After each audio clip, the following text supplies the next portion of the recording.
Segundo a pesquisa, com mais de 30 mil voluntários, adultos com idades entre 20 e 50 anos concentram a maior parte de suas interações nos locais de trabalho. Por isso, se alguns de nós começarmos a trabalhar agora remotamente, isso contribuirá para reduzir a transmissão geral na população, escreveu uma das autoras do estudo, Petra Klepak, professora assistente de modelagem de doenças infecciosas da Escola de Higiene e Medicina Tropical de Londres. Já entre aqueles com mais de 65 anos, principal grupo de risco na pandemia atual, a metade de suas interações ocorre em outros ambientes, não em casa, na escola ou no trabalho, mas em lojas, restaurantes e centros de lazer. Ao evitar essas interações, as pessoas que correm mais risco podem diminuir pela metade a chance de infecção, afirmou Klepak. Ao mudar o nosso comportamento agora, e manter essas mudanças durante o surto, podemos reduzir significativamente nosso próprio risco de infecção, e o risco para os outros. Ao fazermos isso, protegemos os mais vulneráveis, acrescentou ela, em artigo no jornal britânico The Guardian sobre a pandemia de coronavírus. A China, que conseguiu zerar os casos novos na cidade onde o surto surgiu, pode servir de exemplo.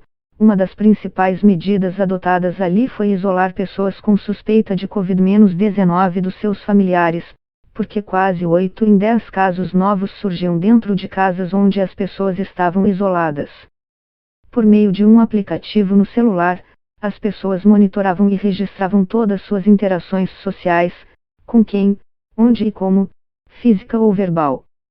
Assim, esse vasto banco de dados pode servir para indicar que medidas seriam mais ou menos efetivas para conter a disseminação de um vírus, por exemplo, como fechamento de escolas, restaurantes ou ambientes de trabalho. Recentemente, os autores do estudo vêm trabalhando para divulgar os dados o mais rápido possível para subsidiar modelos matemáticos sobre a Covid-19 e ajudar o Reino Unido a adotar as possíveis estratégias de intervenção. Essas medidas talvez reduzam o número reprodutivo da doença, número de pessoas que podem ser contagiadas por um infectado, mas assim que elas são suspensas, podemos observar uma transmissão novamente, e outro surto, disse.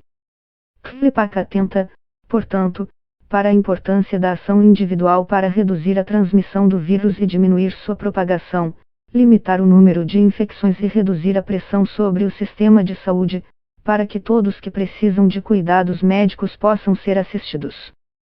A partir de agora, e durante toda a epidemia, todos temos um papel a desempenhar e uma responsabilidade de modificar nosso comportamento, a fim de proteger aqueles que estão em maior risco, concluiu.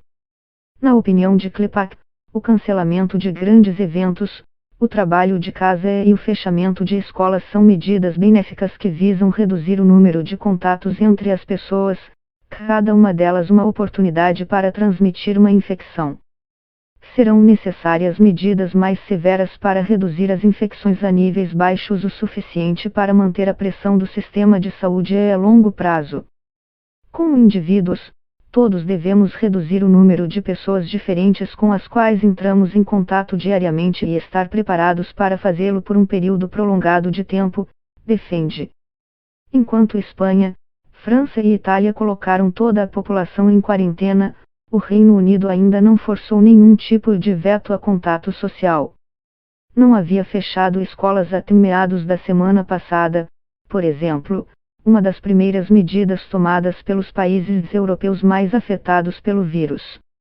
A imunidade de grupo é normalmente usada por epidemiologistas para falar dos benefícios da aplicação de vacinas recebidos por pessoas que não as tomaram. Isso porque, uma vez vacinadas, elas ganham imunidade contra um determinado patógeno, beneficiando indiretamente toda uma comunidade, inclusive aqueles que não tiveram acesso à vacinação. Mas de repente tudo mudou. Um modelo matemático apresentado pelo Imperial College de Londres deu um panorama extremamente sombrio de como a doença ia se propagar pelo país, como ia impactar o sistema público de saúde, o SUS do Reino Unido, chamado de NHS, e quantas pessoas iam morrer.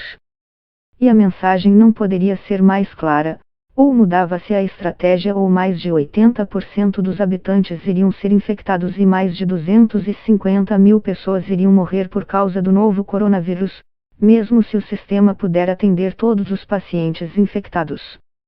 Desde então, há cada vez mais medidas restritivas no Reino Unido. A exemplo, aulas foram suspensas e o comércio considerado não essencial, como bares e restaurantes, recebeu recomendações de fechar as portas. Até o momento, não há quarentenas vigentes no país. Uma das medidas mais radicais adotadas pelo governo do Reino Unido foi a decisão de bancar até 80% do salário de parte da população para evitar demissões em massa.